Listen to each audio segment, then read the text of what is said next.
Hey everybody, welcome back. Shakes here. As you can see, we have the Falcon 1 here. I've got some solar panels, a Communitron, some batteries, goo canisters, some nice asparagus staging going on with my early stages here. I've even got a Science Junior Science Bay. This is what we're going to use to take to the moon. Now, I'm not going to try to land, but I am going to try to get as much science as possible on the way around it. It was my hope building this that I'll be able to come in tight around the moon, get some good science, hopefully have enough fuel to orbit the moon while I'm at it. But when I initially designed this rocket, I didn't know quite how far I'd get with it. So we start off with a standard launch.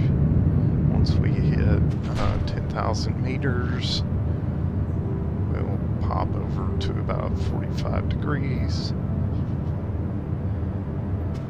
and then just ride it up as we can. All this is time accelerated to save you from becoming bored. Now, when transiting to the moon, you don't have to worry about the plane of your orbit as much as you do when you try to go to Mun.science. Mun.science has a tilted orbit in comparison to Kerbin. So if you're trying to go to Mun.science, once you get up into an orbit, then you have to tilt your orbit to match the orbit of Mun.science. But with the moon, pretty much you just get a maneuver node in and make sure you've got enough fuel and power to accelerate your way out. And here we are, accelerating through the maneuver node in real time, just to give you some scope of how much acceleration and time it takes to get out to an intersection with the moon. Now, as my orbit becomes more eccentric, I'll have to pull off of the gas a bit because it expands exponentially the further you get out. So you really have to make sure you don't overshoot your maneuvers.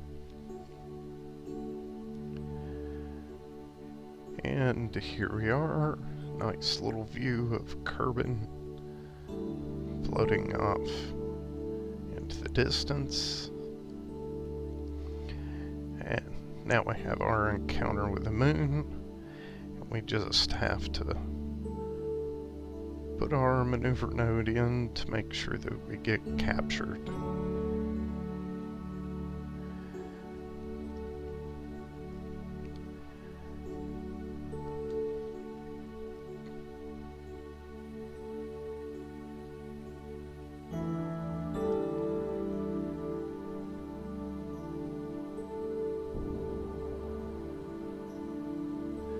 I tried to get nice and low in my orbit around the moon, so hopefully we'll be low enough to grab science over several different biomes. That should give us a boost so we can get some good equipment.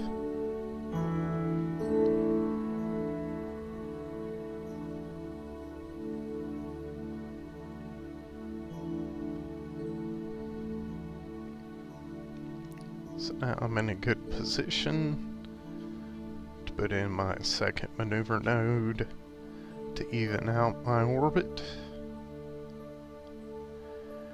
And then it's just a matter of grabbing some science on the way in while my altitude is high over the moon. Wanted to make sure to grab that initially as I went in, because on my way out I would surely forget to hit that science sweet spot, so to speak.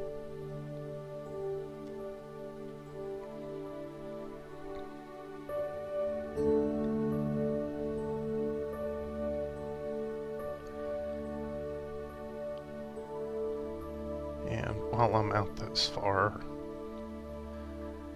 decided to grab a goo canister.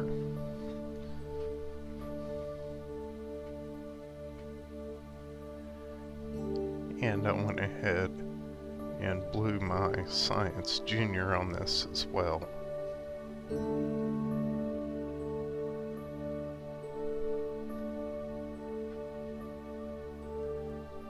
Now we just have to accelerate through to get to the maneuver node to even this mamma jamma out.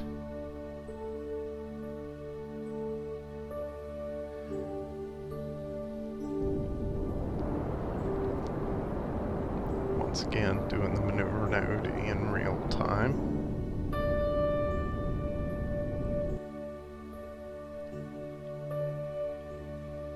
And now we're set.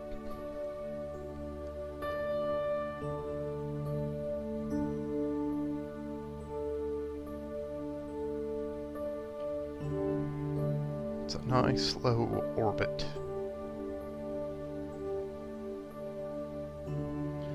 So now we're going to grab an EVA report above the Midlands.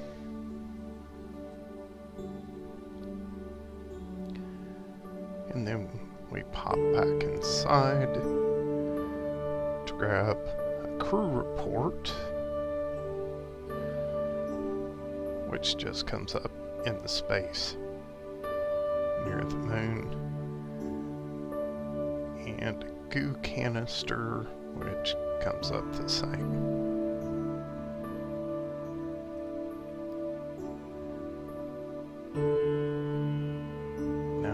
Coming around, you can see I'm over the top of a crater, so I want to jump out and get an EVA report on that.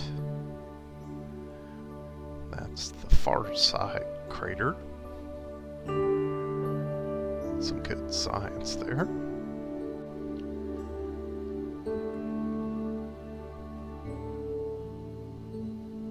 Now we jump out again. Grab some science above the Midlands.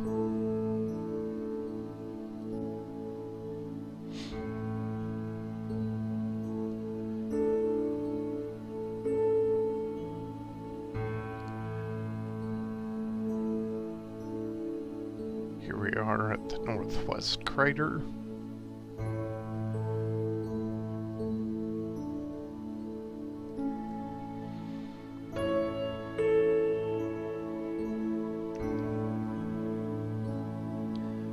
And the east crater.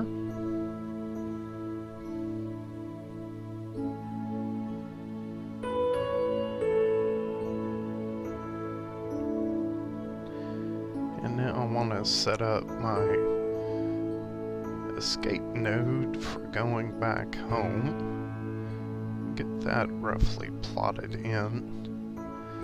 Now, one of the problems that I'm running into is before I actually land, I have to separate myself from the Science Junior module. So that means I have to EVA out and grab the science out of that module. Unfortunately, I'm not very good at flying a Kerbal in space. So it took me a little bit to collect the science and then manage to get back into the capsule.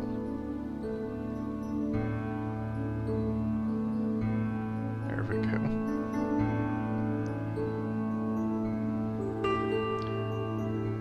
And then we fly around to engage our maneuver node. And then it's just a matter of accelerating out of the influence of the moon back into an orbit around Kerbin.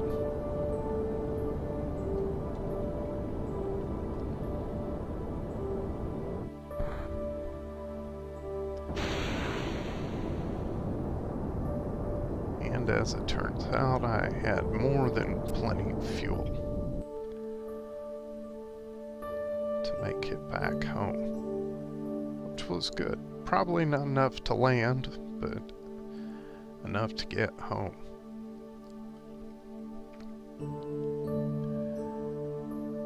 I set up another maneuver node because I wanted to kind of pull myself in a little bit tighter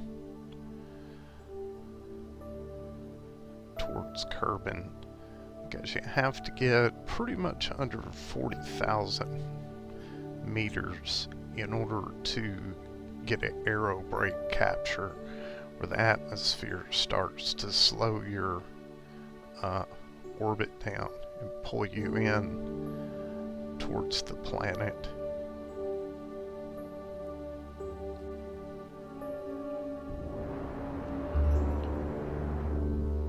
Here I am firing just to get a little bit closer.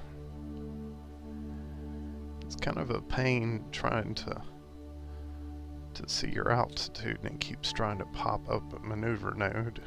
Tried to spam for some science since I was kind of at the midway point.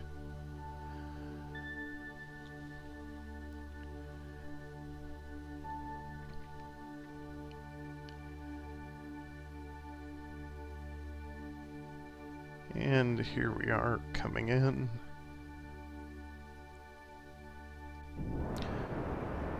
We were set to come in at 45,000 meters, but I figured I'd help it along with a little bit of retro burn, since I've got the fuel for it anyhow. You can see my orbit is being pulled in just from my craft's reaction to the atmosphere. This is a classic example of an aero capture. If you're shooting for faraway planets and stuff, or if you're really running low on fuel trying to get back home, you can use this to your advantage to slowly erode your orbit until you finally land without having to use a ton of fuel to slow yourself down. Now, a lot of this, the effectiveness will depend on the density of the planet's atmosphere. The denser the atmosphere, the faster it will slow you down. So now, all that's left is to land and not die in the process, which I think we're pretty much set for. The landing, not the dying.